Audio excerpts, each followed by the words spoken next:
You have a cool quote. I don't know where you got it from, but it's also important, I think, when you start teaching or whatever, it's self help. It's not shelf help. You know? Because a lot of people read a book and then it's knowledge and then they read it and then they put it away. But it's about implementing the principles and actually experiencing it instead of reading about it. Oh yeah, man. I got that quote after realizing, and we've all been there, man. We really have. I don't care who you are and what stage of your development. We've all got a book or five, put it on our shelf, and probably still haven't read it. Like I guarantee you probably have two books on your shelf you haven't read yet. We all do, More, yeah. especially for those of us who are into personal development or we've invested into an online course that we use like 2% of and then stopped using because our curiosity went into a different direction.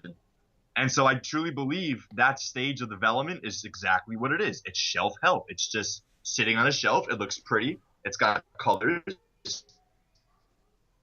Better or better. But is it really better? No. And why? Because we've got more excitement and aligned with the possibility of growth versus the growth that we experience as of using the knowledge that we invest in. So not to purchase a single, but answering every single question answered in the book, finding out what one step is, and then putting the book down and going to take action, right? Isn't isn't that often nowadays a bit like the difficulty because you have so many choices, so many books, so many methods that you want to keep on shopping for different kind of methods that you never really become a master in one thing?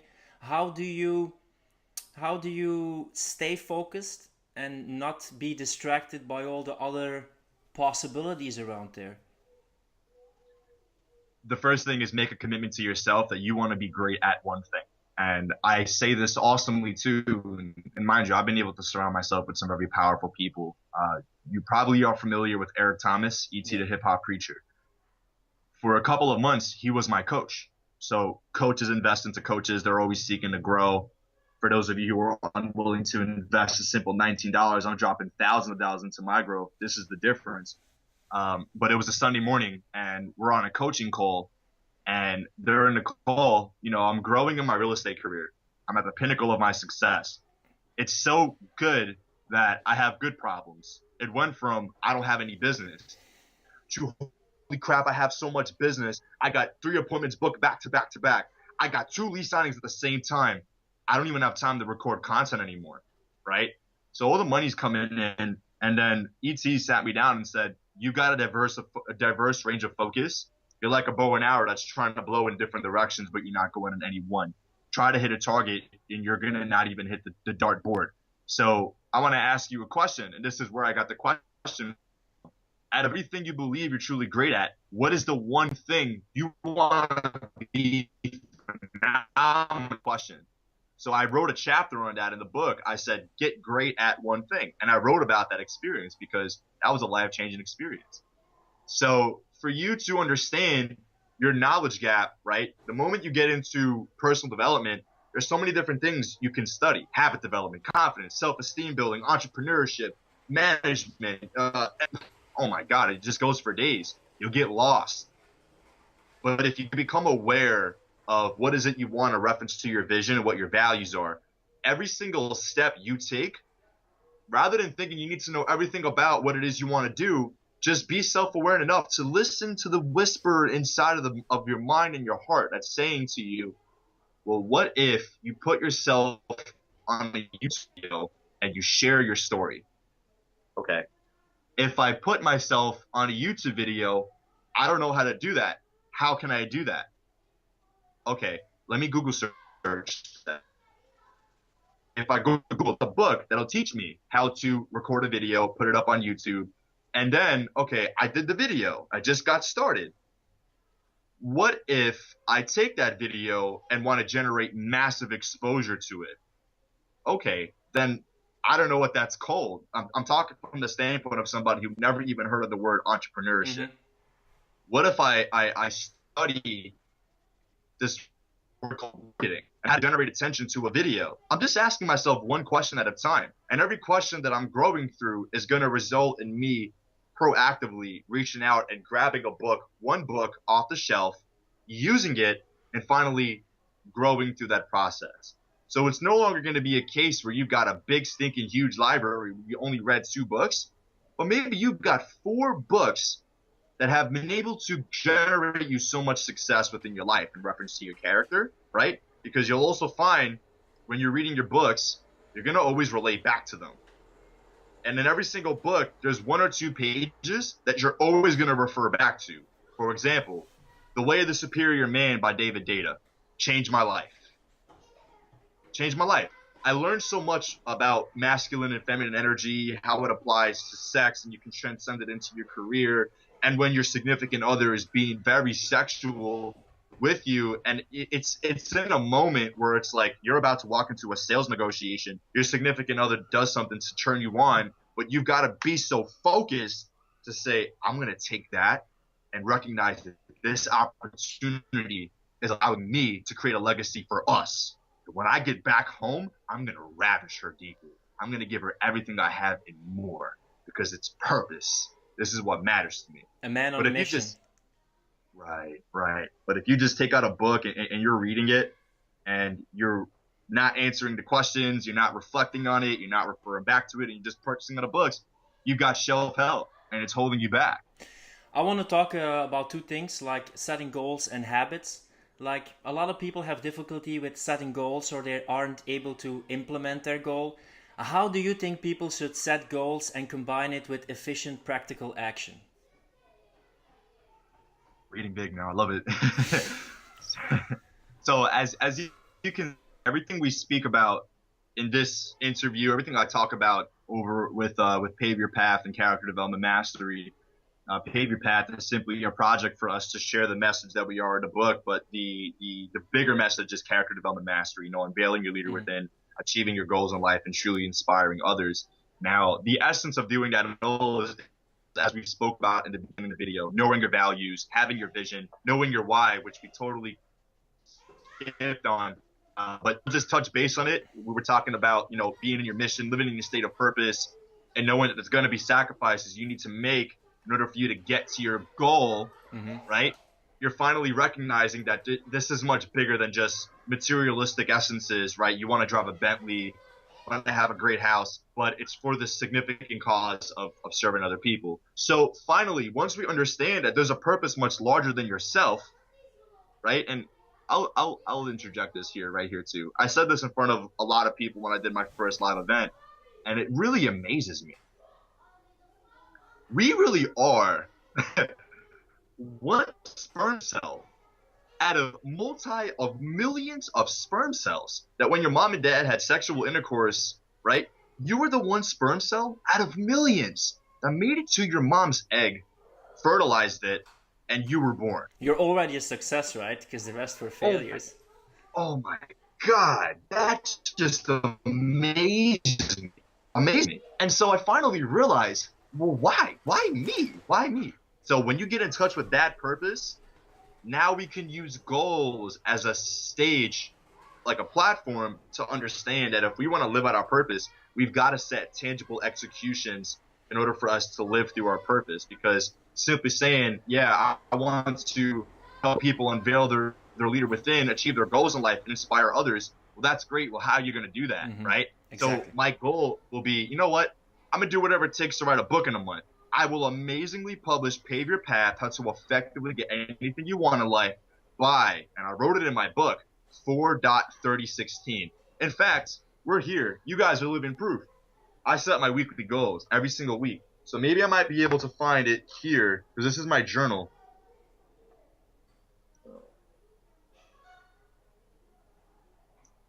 Yeah, it's actually here. So you have like your values, which are a bit like your checklist of what you think is important. Then you have your vision and purpose that drives you. You have like the big goal contributing to something bigger than yourself. And then you track it back to something measurable that you can track by a certain date. And what do you do then? Do you like look at it weekly, daily, and make it again into something measurable? Or what's your process or method that you use? So the first thing, and I'll show you guys in just a second, but the first thing is to understand, like we said, what your vision is. So now we can set goals for your life. Like, what are the really big goals that you really want? You want a yacht? Awesome. You want a Bentley Continental GT? Great. You want to have a net worth of $1 billion. Great. That's phenomenal. Okay. So out of all these goals you're setting down on paper, take 5 minutes to just write a bunch of goals down on paper. It's simple as that. Take another 2 minutes to just go back through that list and put times, right? So making $1 billion is not going to happen overnight, and it's not going to happen next year, but it might happen in 50 years. If you're really consistent with that and that's what your focus is, that'll be great. But you might realize the goal of writing a book might take 3 months. The goal of traveling someplace, if you got the money for it, traveling to a place that you've always wanted to experience, well, that could be done in a month. To increase your sales, if you're a salesperson, by an extra $500, that could be done in a week. And that's why I love sales. I'm a salesperson till I die, because it's such a great opportunity to really see your growth and measure your growth fast, as long as you're willing to put in the effort for it.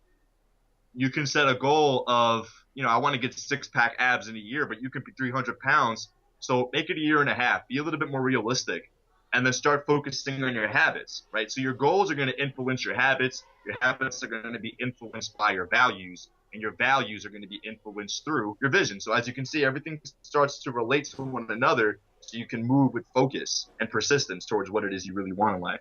So just like you said, I know what my life goals are, and I'll rewrite those every single day. Like, I got a separate book that I'll write my goals down every single day in the morning and before I go to sleep, making sure I'm staying focused.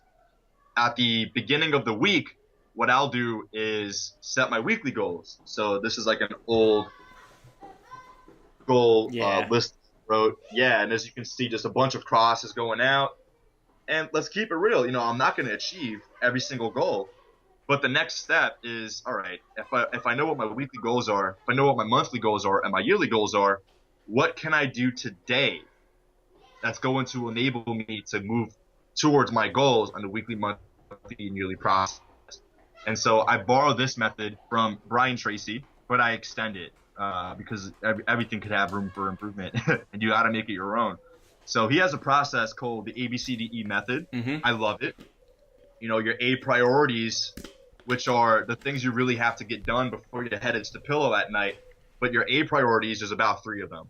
And these are the things you have to get done that are in alignment with your goals, versus the things that we really think we need to do every single day, such as clean your room, do your laundry, go food shopping, wash your car, gossip, watch TV, watch porn, smoke weed, do your cigarette breaks, versus, well, I want to write a book in 3 months. So I'm going to write my goal at the top of the page, literally, what goals of my goals on the next 3 to 4 months, make sure I get them complete. What are the 3 things I need to do today that are going to move me towards those goals? 3 goals, 3 daily priorities, B priorities, what are the things that are second most important, but not as important to my A priorities, that if I get these 3 things done, once I wake up, go through, get myself into peak performance, I'm going to do my A1, A2, A3 priorities. Finally, B priorities. What are the B1, B2 priorities I'm going to get done, right? C priorities. These are more or less things that you can do, but if you didn't get done throughout the day, nobody's going to get shot. You're going to be great, still be moving towards your goals. D priorities, now this is the great part. D priorities are things that you can delegate, right? So entrepreneurs like you and I, we think we need to do everything ourselves, especially in the beginning, because we say, why outsource? But we could probably do it better ourselves, which is not true whatsoever. You can hire somebody. But then you realize that anything that saves time and effort and energy to focus on the things that truly matter is way more important than doing everything yourself if you're not really good at it, or if it's not like the core of your business, right? Boom. Big time. Yeah, I love how you said that. And then just finally, your E priorities are not even priorities whatsoever. Just things that if you got done, you're wasting your valuable time and energy, right? And if you did these things, they're going to just move you away from your goals rather than towards them. And finally, at the end of your day, before you're going to sleep, how many of us actually take the opportunity to ask yourself, what are my wins of today? Like, what did I really accomplish today? And then what were my biggest challenges of today? And your wins could be super small. They can be, well, I didn't want to go to the today, but I went anyways, dominated my workout. Like I said, I'm going to do the best chest workout. And I ended up going to the gym, an extra 5 pounds on my bench press just because. And that's a huge win. But how many of us will go to sleep and just totally forget about that? Yeah, We won't look. because I think you have that this. I'm also a self-development junkie, and that's one part of the equation. But if you constantly keep on focusing on self-development, it's almost like you never really self-accept yourself. So it's good to strive for your goal, to go for your purpose. But at the end of the day, use it like, what did I learn? And be a bit grateful. It's also important to nurture like that calm and accepting side of yourself. Oh, absolutely, man. Absolutely. I have a question for you Yeah, because I definitely want to hear you share some value, and I'm gonna turn my camera over this way too, so sure. we can see on this side. You know, how did you get in tune with the self awareness side of personal development? Like, where did it all start for you? Man, it's super similar. Like I was 24 years old. I was a virgin. I was depressed. I was frustrated. I wasn't good in communicating with people. I was at such a low place. I was overweight that at a certain point I said, this is no life anymore. There's more to life than what I'm doing right now. I looked in the mirror and said, like, I was frustrated. I was frustrated at other people because they didn't give me what I thought I should get. I was constantly looking for approval and trying to live a life other people expected from me. That at a certain point I said, you know what? I'm just going to start dieting and I'm going to go to the gym out of frustration. And then almost that steam got turned into energy and I started like working on external level and I lost 15 kilograms in 2 months and I felt better on the outside. But then I finally started reading a book about happiness and I started understanding myself. I started viewing the world as most of my thinking, most of my suffering was self-inflicted. It was because of my mindset and how I looked at the world. And that was a painful moment because I realized that most suffering was because of my thinking. It was self-inflicted. But it was also so liberating because I realized there was so much of my life still under my control.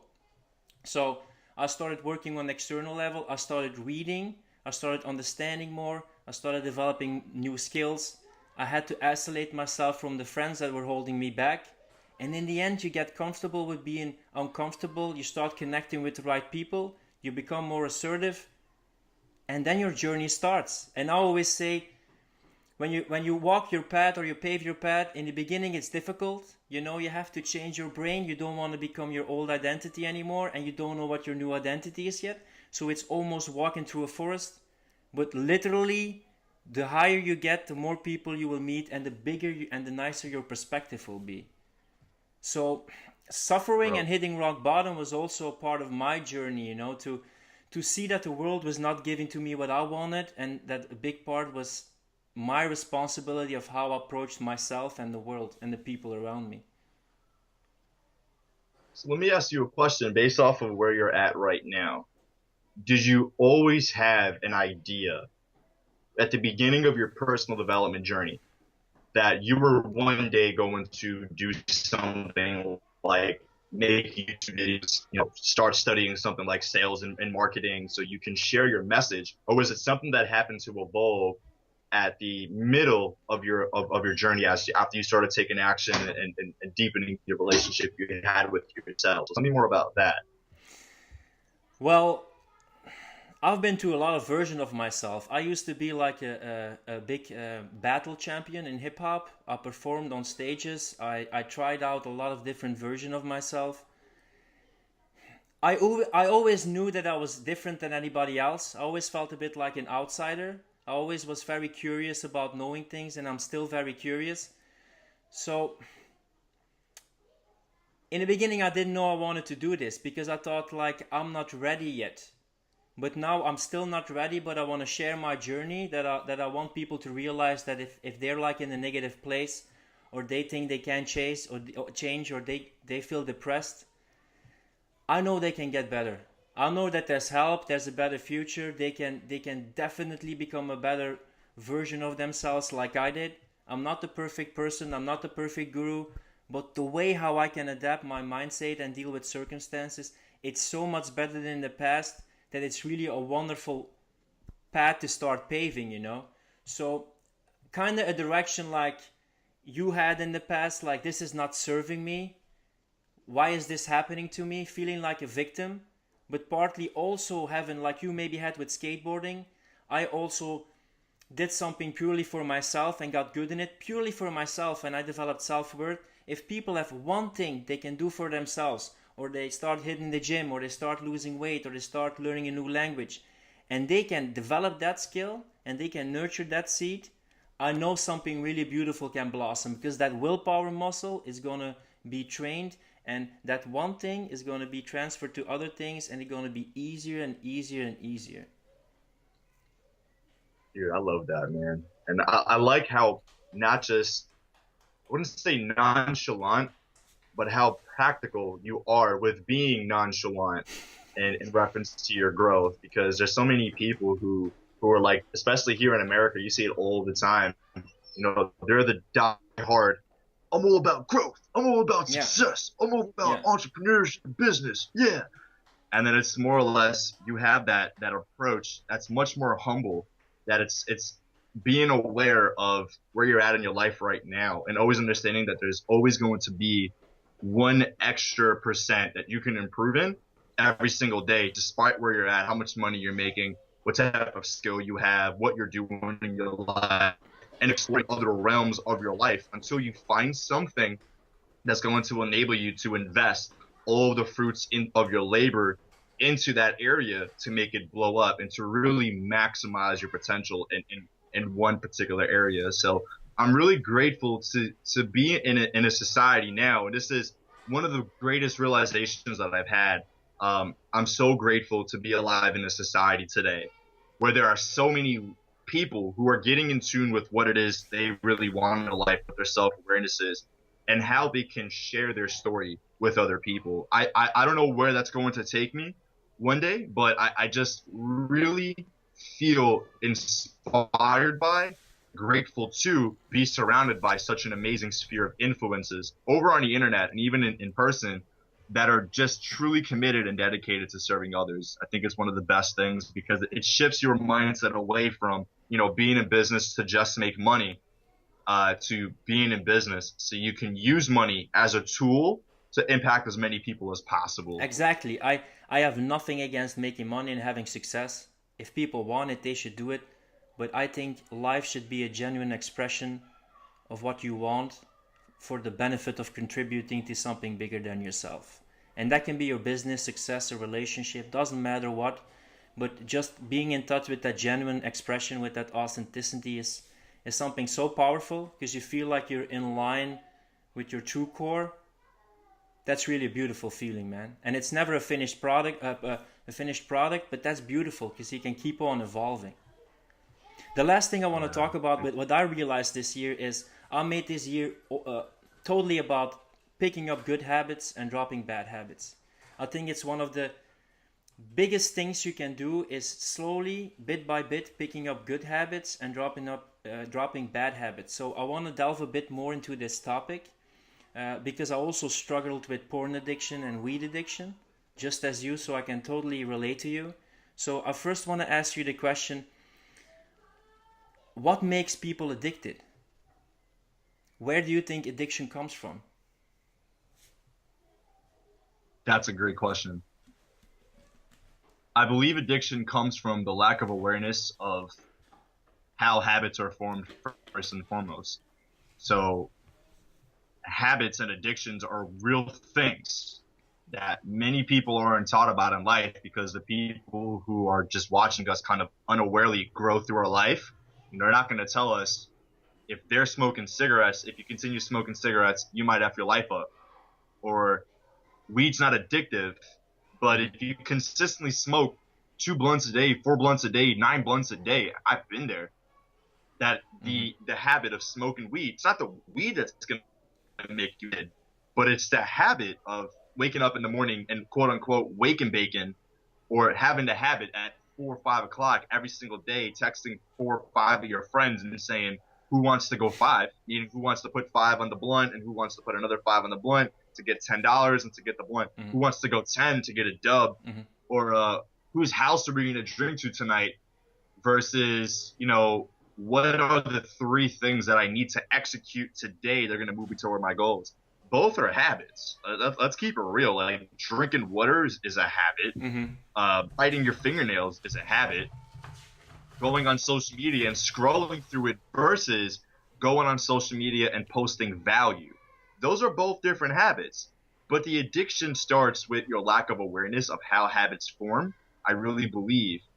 And then stubbornness will evolve when you really don't even accept the truths that A, habits exist, and that B, habits can either fuck you up or make you better, right? That's going to influence the direction of your future. So that's my response to you. How do you think people can start dropping a bad habit? For instance, dropping cigarettes or porn addiction, or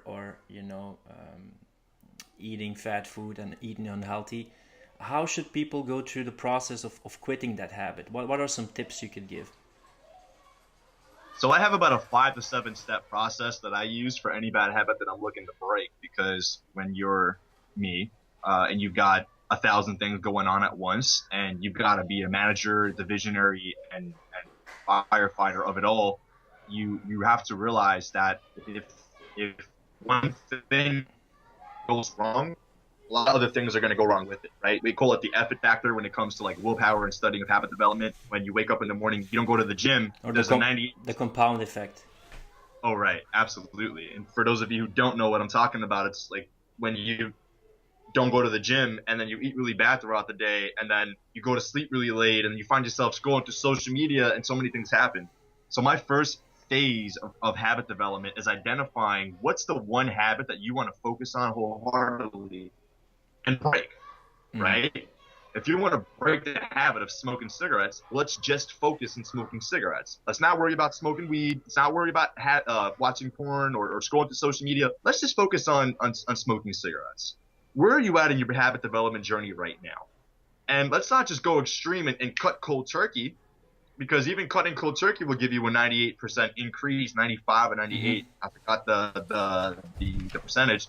It'll give you a big percentage to end up progressing back into your habit. So if you know what your bad habit is, let's identify step number 2. What are the triggering cues that are making you go through that habit, right? So smoking cigarettes. If you're smoking cigarettes because you feel smoking cigarettes going to alleviate anxiety you feel whenever you're in a stressful situation, let's just be aware of that. And let's, put ourselves into a visualization exercise where there's an anxiety going on in this moment. What are some of the thoughts that are going through your head? And let's write them down. What are some of the emotional experiences that are happening in the moment? Let's write those down, that are going to influence a desire to smoke cigarettes. Which again, step number 3, which again stimulate what you say, the self-awareness process. Absolutely. Okay.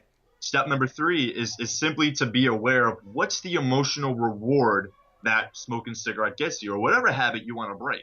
What reward does it give you? Well, I smoke cigarettes because it gives me relaxation. I scroll through social media because it creates a state of separation, and I can just be mindless about what's going on and be totally detached about everything having to go right. Realizing, well, just a side tangent, we don't know what the fuck we're doing. And it's perfectly okay. Like there's a belief that we have to be in control of everything. And I don't believe that. You don't need to be in control of everything, but you really just need to be in control of knowing what it is you want and knowing what your decisions are leading towards. So if smoking cigarettes gives you relaxation, step 4, or question 4 more so, is what's a good habit that can give me the same emotional reward or energetic reward, such as, all right, well, smoking cigarettes gives me relaxation and it alleviates anxiety. If I meditate's going to give me relaxation. It's also going to alleviate anxiety, and it's going to enable me to be more grounded in my self-awareness. So step number 5, if I replace the habit, would it give me what it want, which is relaxation and a lack of anxiety? Well, yeah. So can I try that? Just try it. And if it works, could you be consistent with that?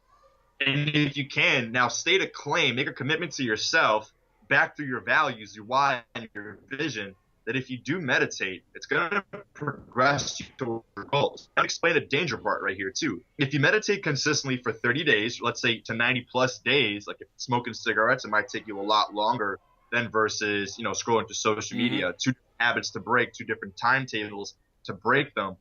But if you consistently execute the habit of meditation, right?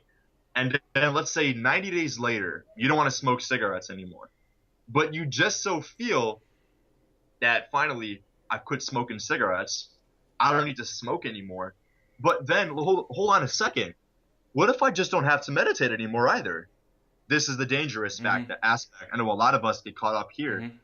What if I don't have to meditate anymore? I went to the gym these days throughout the year. I don't got to go to the gym anymore. I already have a six-pack. But what happens when you stop going to the gym? What happens when you stop meditating? You're destroying your habitual pillars that have given you the success you've already been able to create in your life. That also remembers me of a part that you wrote in your book where you say motivation is not enough. No, it's not enough. It's not enough. Because you say motivation doesn't last, you can't just depend on motivation. You got to have something bigger that pulls you. Yeah, there's two things in life that I hate being told. One, you need to be motivated. Not true. Second, you need to be passionate about the thing you're doing to be great at it. I'm going to let you guys in on a little secret and anybody else who's watching. Every single day throughout my life, I do things I freaking hate. I hate cold calling, but I'll do it anyways. I hate going to sales appointments. I'm an introvert. As extroverted as I seem, 98% of the time, I don't say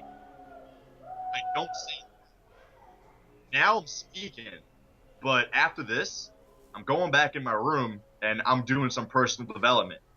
Then I'm going down to my office and I have to train my intern. So that's a little bit of an intimate conversation.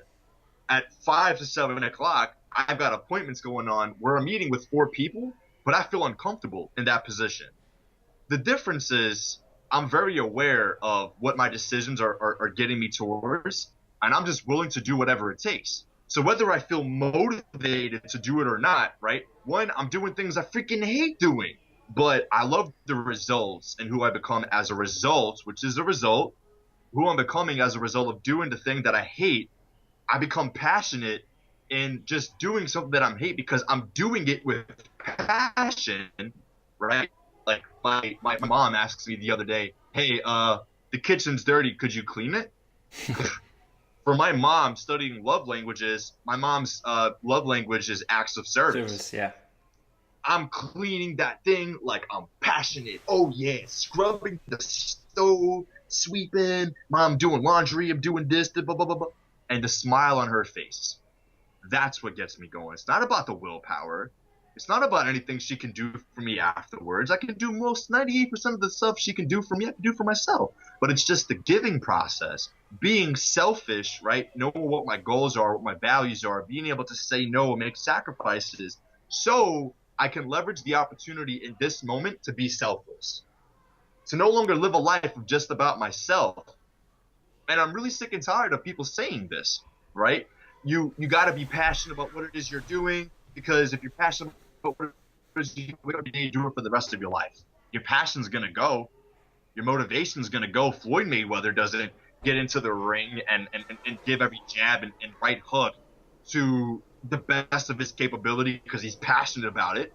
He does it because he knows its purpose. That's God or the universe or whoever you believe working through him in that moment. He's going to do it because he honors his craft.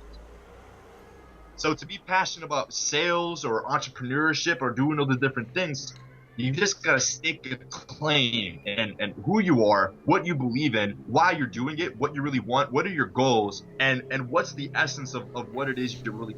Is it for yourself? It's just for yourself?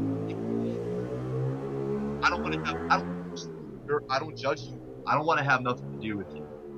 And that's just the difference. But if you're somebody who does everything they're doing now, is in business for a spiritual cause, I promise you, one, you're going to go a lot further.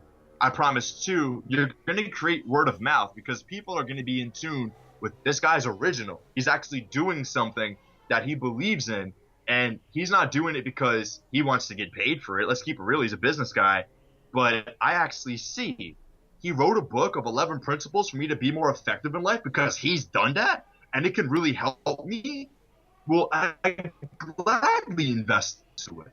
I'd gladly travel, true story, from Florida to New Jersey to attend an event that he's done. I've had people do that. And at the beginning, it mind-boggled me. But I was like, wait a second. People are really in tune with what's really going on. And I need to do them a service and make it a responsibility to give them everything I have mentally, energetically, spiritually, and financially. I take 95% of my money and put it back into my business. You want to know what I walk away with? I made $4,000 last week. You know how much money I'm taking home? About $200. Where is the money going to? I give money to my parents because I love them to death. They give everything to me and I have more. I invested back into my business and I invested back into my personal growth and development because those are the things that I really believe in. I don't need the money. I don't need the money. I need to see growth because I care about other people. That's it.